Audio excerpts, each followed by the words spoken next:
Hello friends, সবাই কেমন আছেন? আমি চলে এসেছি আরেকটি নতুন ব্লগ নিয়ে।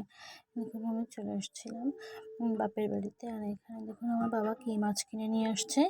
এখানে নিয়ে আসছে কই মাছ, তারপর একটা রায়না মাছ ছিল, তারপর পোনা মাছ ছিল, শোল মাছ ছিল। আর ওগুলো কাটছিল ঠাকুরমা। আর এখানে আমি কুমড়োর আলু কেটে নিয়েছিলাম। আর এই যে দেখুন মাছগুলো কাটা হয়ে গেছে। কই মাছ খেতে আমার খুব ভালো লাগে। আর এখানে দেখুন মাছগুলো নিয়ে নিয়েছি। এবার একে একে হলুদ গুঁড়ো, লবণ আর দিয়ে দিচ্ছি ঝালের গুঁড়ো। এবার আমি মেখে নিচ্ছি মাছগুলোকে ভালো করে। দেখুন খুন্তি দিয়ে ভালো করে নেড়েচেড়ে ভালো করে মাছগুলোকে এই দেখুন মেখে নিয়েছি খুব সুন্দর করে। এবার একটি করে গরম করে নিয়েছি, তাতে দিয়ে দিলাম তেল, সরিষার তেল দিয়ে দিয়েছি। এবার একটু নেড়েচেড়ে দেবো, তেলটা একটু গরম হওয়ার জন্য অপেক্ষা করব। তারপরে একে একে মাছগুলো দিয়ে দেবো তেলটা গরম হয়ে গেলে। ভালো করে কড়াইটা গরম করতে হবে, কিন্তু নয়তো মাছে লেগে যাবে। এই দেখুন মাছগুলো কত সুন্দর করে ভাজা হয়ে যাচ্ছে।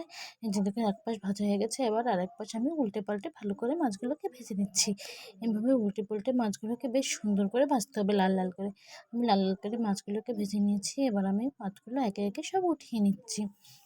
দেখুন এইভাবে একে একে সবগুলোকে উঠিয়ে নেব।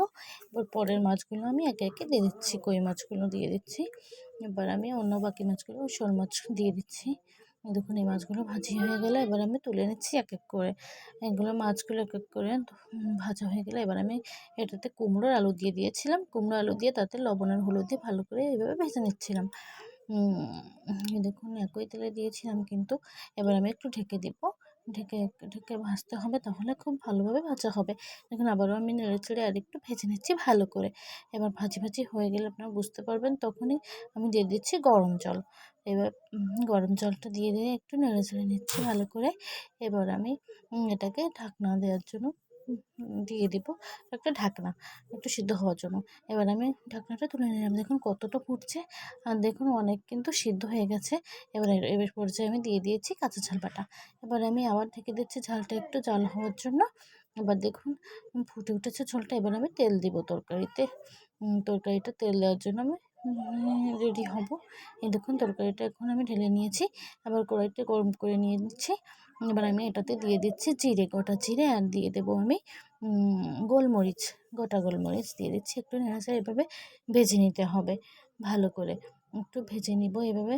আমি কিন্তু তেল ব্যবহার করিনি এখানে, শুধু শুধুই ভেজে নিতে হবে। ভাজা হয়ে গেলে এবার আমি সবগুলোকে তুলে নিয়ে একটাতে বেটে নিব।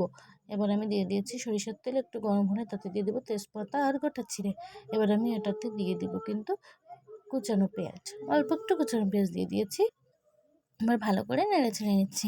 পেঁয়াজটা একটু ভাজি ভাজি করব, একটু ব্রাউন কালার করে ভাজবো। পেঁয়াজটা একটু ব্রাউন কালার হয়ে গেলে এটাতে আমি দিয়ে দিব তরকারিটা ঢেলে। দেখুন তরকারিটা আমি ঢেলে দিয়েছি। এবার তরকারিটা আমি একটু নেড়েচেড়ে দিচ্ছি। আর একটু চাল হবে তরকারিটা। তরকারিটা একটু ঢেলে এবার আমি মাছগুলো কিন্তু এই পর্যায়ে দিয়ে দিব। মাছগুলো দিয়ে কিন্তু আমি আর ঢাকবো না। এইভাবে মাছগুলো একটু তরকারির ভিতরে এভাবে একটু খুন্তি দিয়ে একটু ডুবিয়ে ডুবিয়ে দিব আর কি ঝোলের ভিতরে।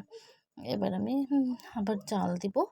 এবার আমি দেখুন ঝোলটা কত সুন্দর ফুটে উঠছে। এই পর্যায়ে আমি সেই বাটাটা দিয়ে দিব, যে মশলাটা ভেজে রেখেছিলাম সেইটা। এবার আমি দিয়ে আর একটু নেড়েচেড়ে নিচ্ছি। এই যে দেখুন আমি কিন্তু কাঁচা ঝোলের সঙ্গে লবণটা দিয়ে বেটেছিলাম, সেজন্য আর লবণ দিইনি, কিন্তু একবারে দিয়ে দিয়েছিলাম ওই সময়। এই দেখুন ঝোলটা কত সুন্দর ফুটে উঠেছে। তরকারিটা কিন্তু শেষই হয়ে গেছে। আর দেখুন কালার চলে এসেছে। কালারটা দেখুন কত সুন্দর এসেছে, আপনারা দেখলেই বুঝতে পারবেন। খেতে কিন্তু খুবই মজা লাগবে, খুবই মজা। দেখুন খেতে কিন্তু হেবি মজা লাগবে কুমড়োটা। নিচে আমি নিয়ে নিয়েছি। এই কুমড়োটা যে খেতে এত মজা লাগে এইভাবে রান্না করলে, আসলে আপনারা এভাবে রান্না করে খেতে পারেন, খুবই মজা লাগে কিন্তু। আসলে শুধু রান্না করলেই হয় না, খেতেও জানতে হয় কিন্তু। এইভাবে আমি একটু কুমড়োটা দিয়ে একটু এভাবে ভাতটা একটু মেখে নিব। খেতে কিন্তু আরও টেস্টি লাগবে, খেতে ভালো লাগবে। এই যে দেখুন আমি এভাবে খাচ্ছি, খুবই মজা লাগছিল কিন্তু তরকারিটা খুবই মজা হয়েছিল। আর এই যে মাছটা একটু ভেঙে খাচ্ছি। এটা সম্ভবত পোনা মাছ ছিল, ছোটো পোনা মাছ ছিল।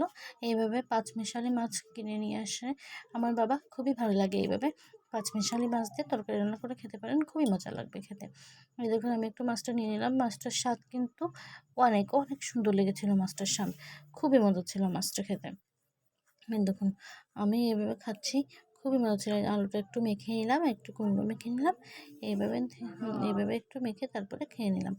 আর এই যে দেখুন, এখানে আমি কই মাছটা একটু ভেঙে খাবো, দেখি কই মাছটা খেতে কেমন লাগে। এই যে একটু কই মাছটা বেছে নিয়েছি, এবার নিয়ে আমি একটু খেয়ে দেখবো কই মাছটার স্বাদ। ওয়াও! কই মাছটার স্বাদও কিন্তু খুবই মজা লেগেছিলো, কিন্তু খুবই মজা। আপনারা বাড়িতে এভাবে ট্রাই করতে পারেন। আজকের ভিডিওটি এ পর্যন্তই। সবাই ভালো থাকবেন, সুস্থ থাকবেন। ধন্যবাদ সবাইকে।